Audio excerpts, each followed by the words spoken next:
A whole lot of dried fruits around the house and nuts that were getting old. So I put the dried fruits in water overnight to make them nice and plump. There's dates, and that one's too big. Dates, and then I put in some canned peaches. So there's pistachios and sliced almonds, and I cracked the walnuts open. So that's a blend of dried fruits and nuts. I took the water from those dried fruits and nuts and put it in a pot. And it's boiling much too hard. I'm going to put tapioca in there. I've got a whole jar of tapioca here. But remember, it doubles in volume, so I can only put enough in to suit what's going to... I think about half of this. There we go. I'll have to keep that stirred as it boils. Then I'm going to mix the tapioca back in with the nuts and chill. Bet it'll be good. And I might just can the pudding. I noticed the tapioca was forming lumps, so using a whisk is the best way I can think of to break up those lumps. So I'll just whisk it until all the lumps are gone. You can see some of the lumps in there, actually. There's a lump. Yeah, so I'll use the whisk to break up the lumps. And you can already see it getting thick. My goodness. That's going to need more water. I'll just pour some out of the kettle. Oh, the kettle's empty. Bummer. Can't use this water. But there's my stock. My stock is cooking. It's time to turn that down. Actually, move it to the back burner and turn it down. Oh, that's hot.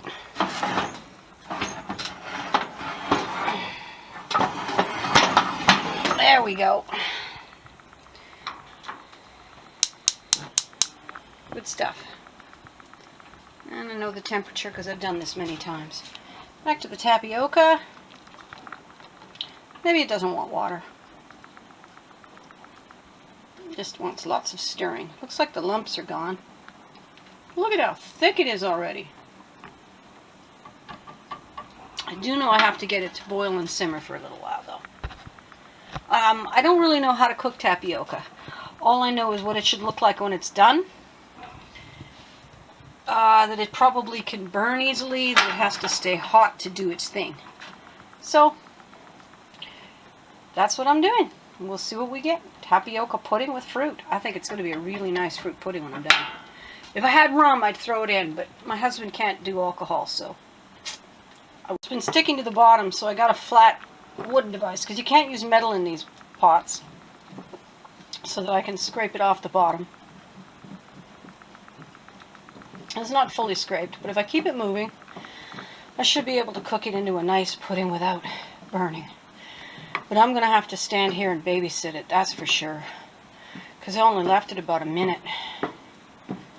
Yeah, it's going to be no problem with thickness. The tapioca starch is a great thickener, so I didn't expect a lot of trouble. Didn't expect it to get thick this fast. I added more water because it's got to cook until all the little white balls are clear, and that could take a good 10 or 15, 20 minutes. And there just wasn't enough liquid left. It was just getting too thick even to stir anymore. So I added more water in order to keep it cooking and not turning into a solid paste that seizes to the bottom. Yeah, I'm not seeing a lot of clear balls yet. But then when they're clear, maybe I can't see them. Maybe the solution is when it all looks just like a brown pudding, it's done. I don't know.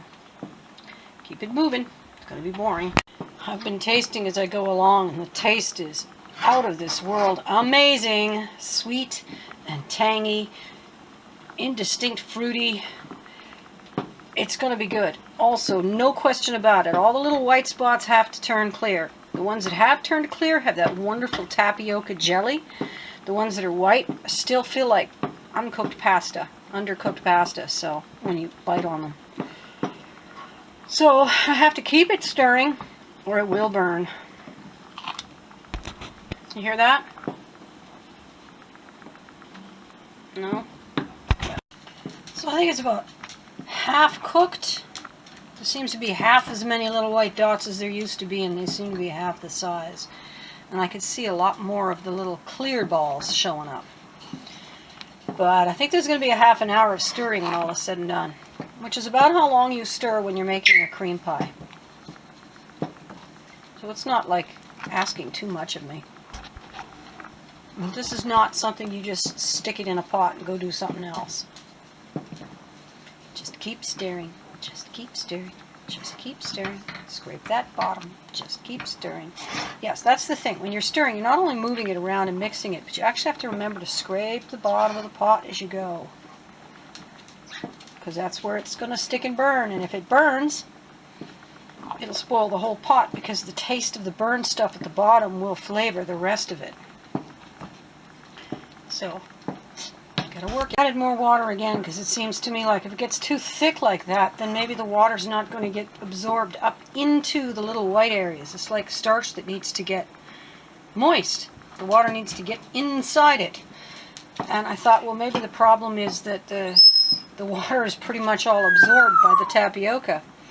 So I added some more water, but I can't really add much more. It's a very full pot. But as you can see, the constellations are getting a little thinner. There's less dottage and more gelatinous. This is going to be a good thick pudding, but it's going to take some patience. I turned it off and took a bathroom break, and I came back and I thought, well, I'll add more water. And I'm bringing it back up to boil.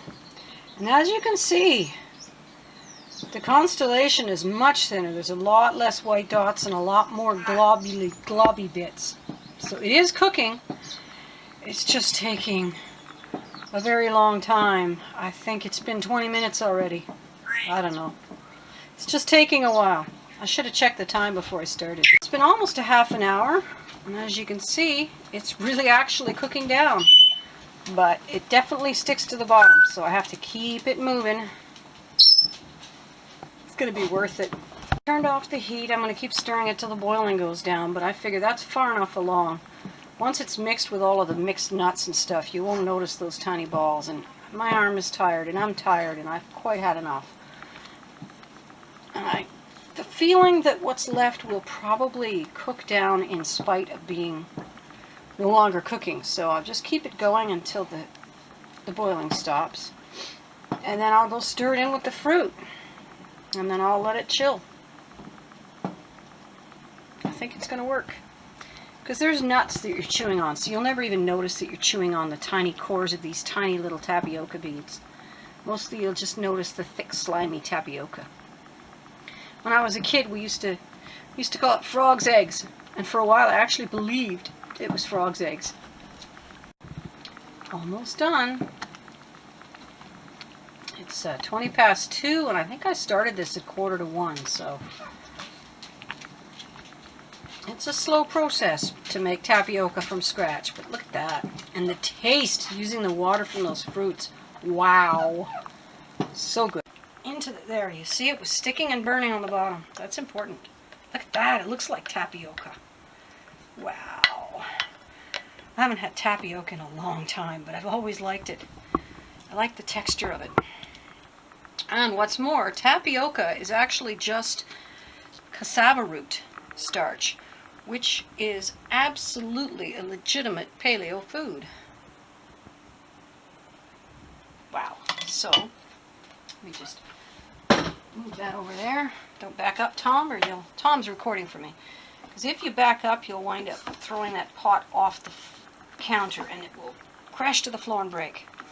There you go. So, I'll just fully incorporate this, and when it's mixed, we'll have an amazing tapioca fruit pudding. Look at that. Doesn't that look so good?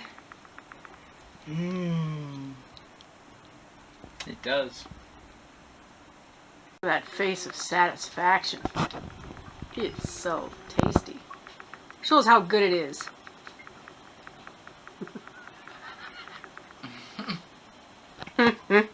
You're so shy. Oh, there's mine. It's so good. It's one of those things that when you have it at a restaurant, you tell everybody about it for a week.